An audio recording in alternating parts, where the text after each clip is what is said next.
Smart but sparse changes keep the Pixel 10 Pro XL among the top Android phones.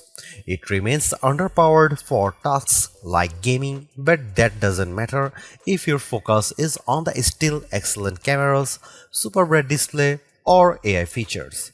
Just be aware that to get the most out of those features, you will have to wait for updates or for Google's tools to get to grips with your data.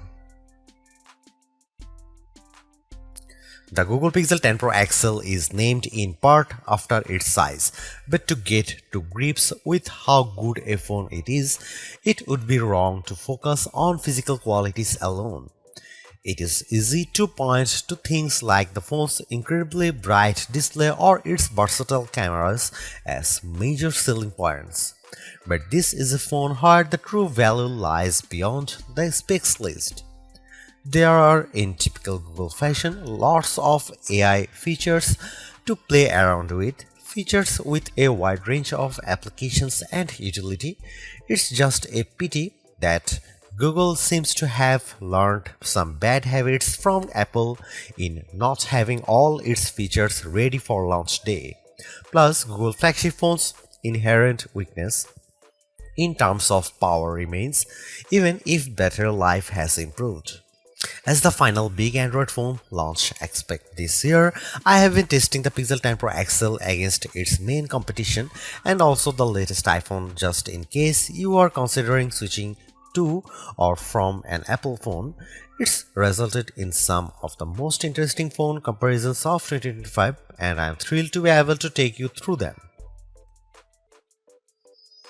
You might be surprised to hear that the Pixel 10 Pro XL's camera are identical to the Pixel 9 Pro XL's, at least on paper.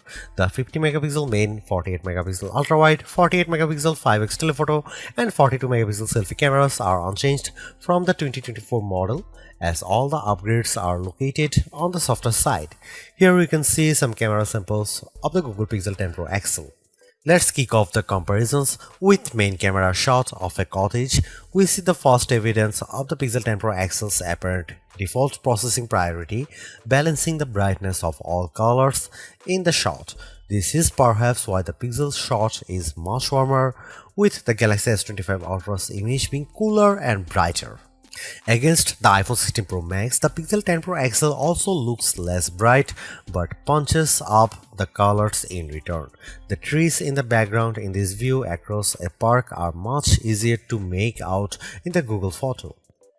And how does it compare against the outgoing Pixel 9 Pro XL? This photo of disused telephone box shows that the Pixel 10 Pro XL gives slightly stronger colors on the blue end of the spectrum, but is otherwise identical to the Pixel 9 Pro XL's image. In the night mode, with our subject being mini bottle of Henderson's relish, we see the Pixel 10 Pro XL struggle to capture the light compared to the Galaxy S25 Ultra, but the Pixel does have less of a red color caused by the curtains in the room than the S25 Ultra, which could be an advantage in some cases.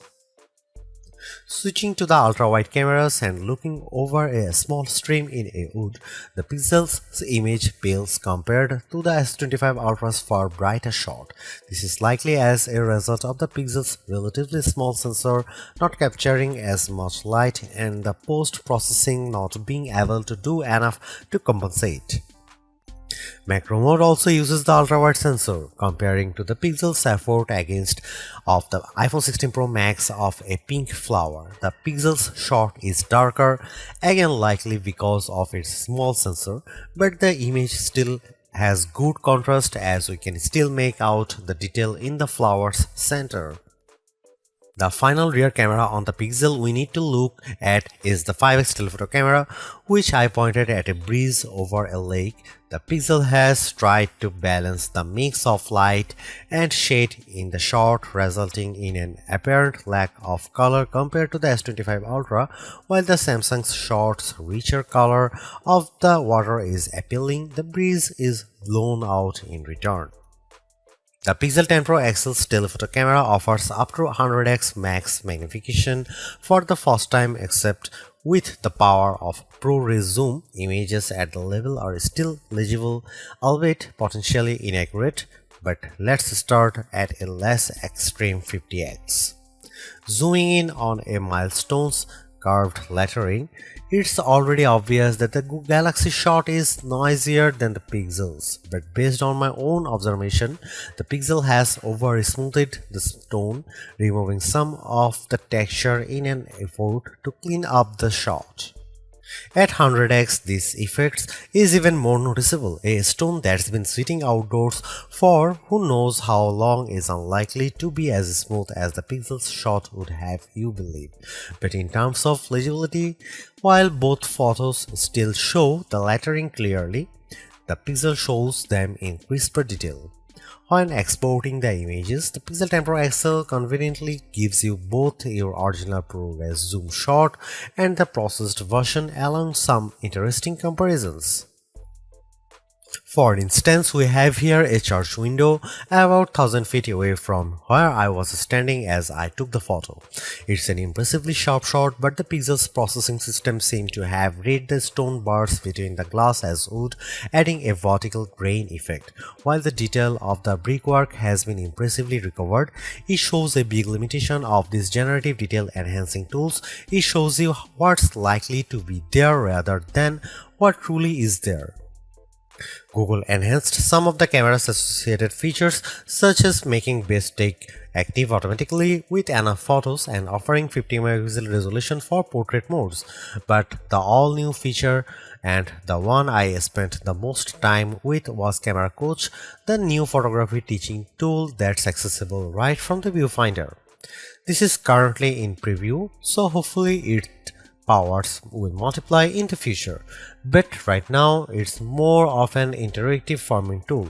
It will detect what you are pointing the camera at, offer some suggested compositions, and then give you tips on which camera lens to use, where to stand, and how to position the subject. If you can, it's a fun, personalized way to learn. But there are so many more tools in the Pixel 10 Pro XL's toolbox. I hope more options or perhaps an advanced mode appear in future to help guide users to try even more, like switching between vertical and horizontal shots, setting a manual focus, or adjusting exposure.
Google's updated the chip in its Pixel 10 Pro models with a Tensor G5 and paired Pro models including the 10 Pro XL with 16 GB RAM.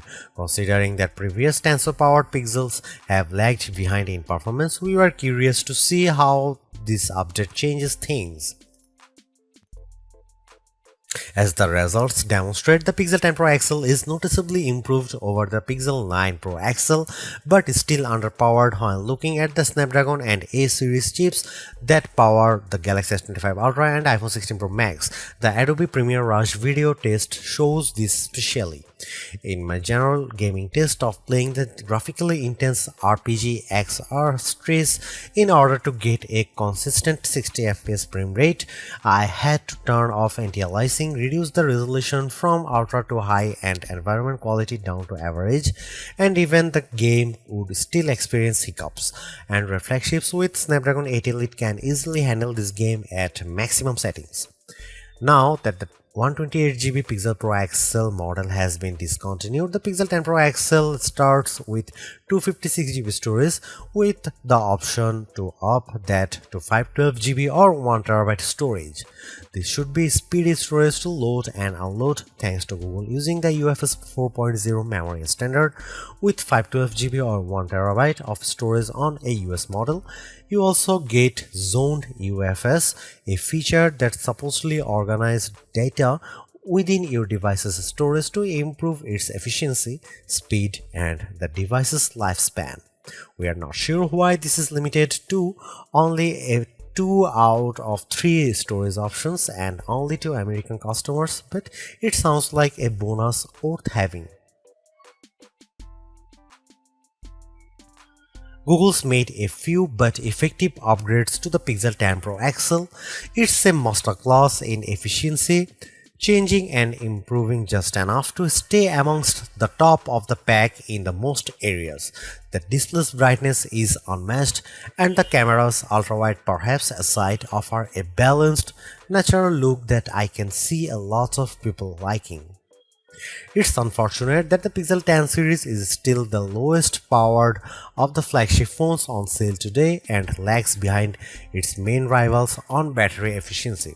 Hopefully, access to Google's latest AI tools makes up for that for anyone who decides to take the plunge, although perhaps give it a couple of months if this is your primary reason. Hopefully, by then the seemingly incomplete Magic Q and the preview version of the camera coach will have been made whole. The Galaxy S25 Ultra may still be a better pick for you if you want more power and power efficiency from your phone. The Pixel 10 Pro may also be a better fit than the XL, considering you only sacrifice display size and battery life for a cheaper phone that's otherwise just as capable as its larger sibling. But the Pixel 10 Pro XL is the most capable and competitive of Google's latest batch of phones. If you are buying a phone right now and want best-in-class software combined with top-tier hardware, this Pixel is probably the one to pick.